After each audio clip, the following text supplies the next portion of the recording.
Episode 3 की starting होती है। हमें किसी के आंसू गिरते हुए दिखते हैं। तभी हमें आवाज़ आती है, मामा क्या आप ठीक हो? गेट खुलता है और वहाँ सीनैन खड़ा हुआ दिखता है।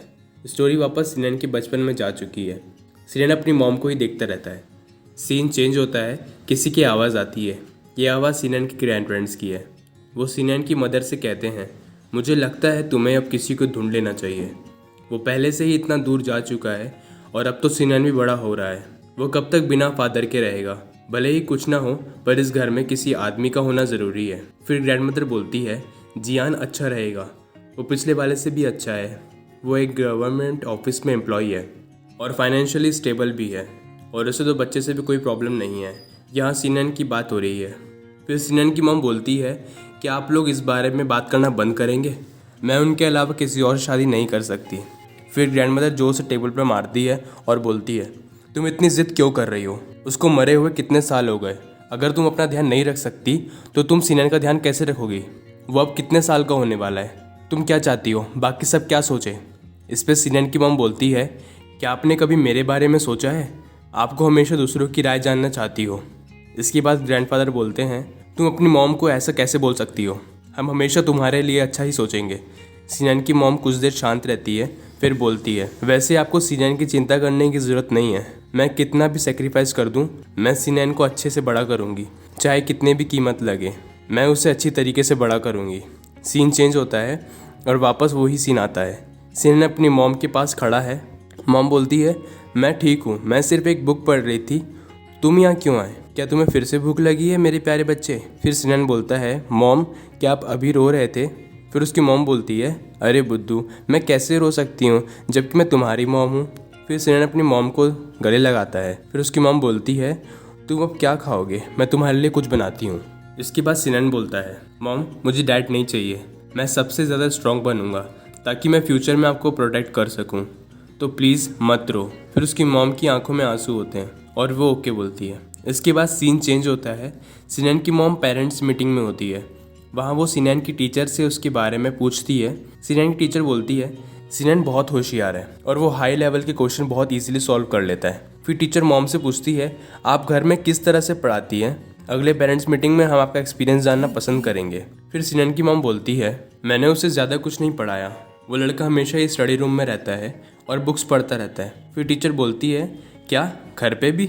हाँ, वैसे तो वो अकेला कुछ न कुछ पढ़ते रहता है, उससे देख के लगता है वो बाकी बच्चों के साथ कभी नहीं खेलता। इस एज में ऐसा होना काफ़ी अनोखी बात है। उसे उसके दोस्तों के साथ नहीं खेलना है। मुझे ऐसा हमेशा लगता है कि वो अपने भावनाओं को हमेशा काबू में रखता है। सीन चेंज होता है। अब हमें स्कूल का सीन दिखता है। सभी बच्चों की हंसने की आवाज़ आती है। सब बच्चे खेल रहे होते हैं, पर सीनैन एक तरफ कॉर्नर में बैठकर बुक पढ़ रहा होता है। फिर एक लड़की बोलती है, चलो सीनैन को भी बुलाते हैं। उसको एक लड़का बोलता है, ये एक परेशानी की बात नहीं होगी? मैंने लास्ट टाइम उससे पूछा था, पर तब वो दूर था, उसने मुझे डरा दिया था। फिर तीसरा लड़का बोलता है, उसमें ऐसा अच्छा क्या है? हम तुम्हारे साथ खेल रहे हैं ना, क्या ये काफ़ी नहीं है? और वैसे भी अगर हम उसे बुलाएंगे भी तो वो हमारे साथ नहीं खेलेगा। सीन चेंज होता है। हमें सीनैन की मॉम दिखती है। वो बोलती है, अरे टाइम हो गया है। फिर उसकी मॉम कोवर्कर को बोलती है, प्लीज़ आप शॉप का ध्यान रखना, मैं सीनैन को लेने जा रही हूँ।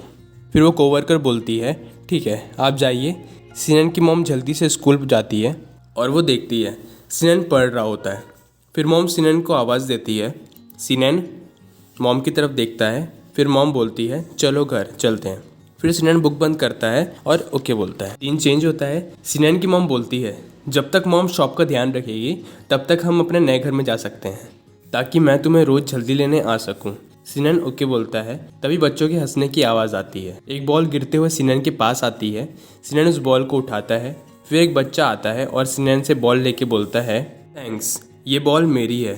फिर मॉम सीनैन से बोलती है, क्या तुम्हें खेलना जाना है? मॉम तुम्हारा यहाँ वेट करेगी।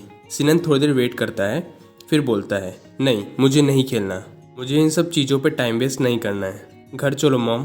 फिर मॉम बोलती है, इस एज में ये काफ़ी अजीब है कि इसको किसके दोस्तों के साथ भी नहीं खेलना। मुझे हमेशा ऐसा लगता है कि सीनैन मुझसे कुछ छुपा रहा है, मुझे उसकी चिंता हो रही है। सीन चेंज होता है। मॉम बोलती है, ये हमारा नया घर है, अब से हम यहीं रहेंगे।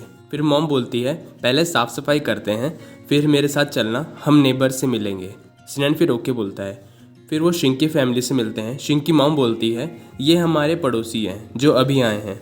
शिंग की मॉम शिंग को बताती है ये है आंटी सी और उनका बेटा सीनैन। फिर सीनैन की मॉम बोलती है शिंग और सीनैन शायद सेम एज के हैं, तुम दोनों को फ्यूचर में साथ रहना है। सीनैन शिंग से बोलता है क्या तुम अभी भी इन सब चीज़ों से खेलती हो? तुम तो 3 साल की हो ना, तुम्हें तो किसी भी चीज़ की चिंता नहीं है, तुम तो सच में एक बच्ची हो। फिर शिंग बोलती है बेशक मैं एक बच्ची हूँ, और वैसे मैं इस साल 5 की होने वाली हूँ, बिल्कुल तुम्हारी तरह। फिर शिंग बोलती है इन सब चीज़ों से खेलने में क्या दिक्कत है? शिंग फिर सीनैन का हाथ पकड़ती है और बोलती है चलो साथ में खेलते हैं। इसके बाद सीन चेंज होता है और हमें सीनैन का घर दिखता है। सीनैन सो रहा होता है, फिर उसकी नींद खुलती है और वो बोलता है मैं कब सो गया। फिर उसे किसी के हंसने की आवाज़ आती है। फिर वो नीचे जाता है और देखता है कि शिंग उसी घर आई हुई है और वो कुछ खा रही होती है। सीनैन शिंग को प्यार भरी नज़रों से देख रहा होता है। तभी शिंग की नज़र सीनैन पे पड़ती है। फिर वो सीनैन को हाय बोलती है। ये सारी चीज़ें सीनैन के मन में चल रही होती है। ये सब कहाँ से स्टार्ट हुआ था? सीनैन ने उसकी मॉम को बोला था मैं स्ट्रांग बनूंगा और आपको प्रोटेक्ट करूंगा। फिर उसके बाद शिंग आई। सीनैन बोलता है मैं हमेशा इस लड़की को प्रोटेक्ट करूंगा और इसके साथ रहूंगा। और ये एपिसोड यहीं ख़त्म हो जाता है।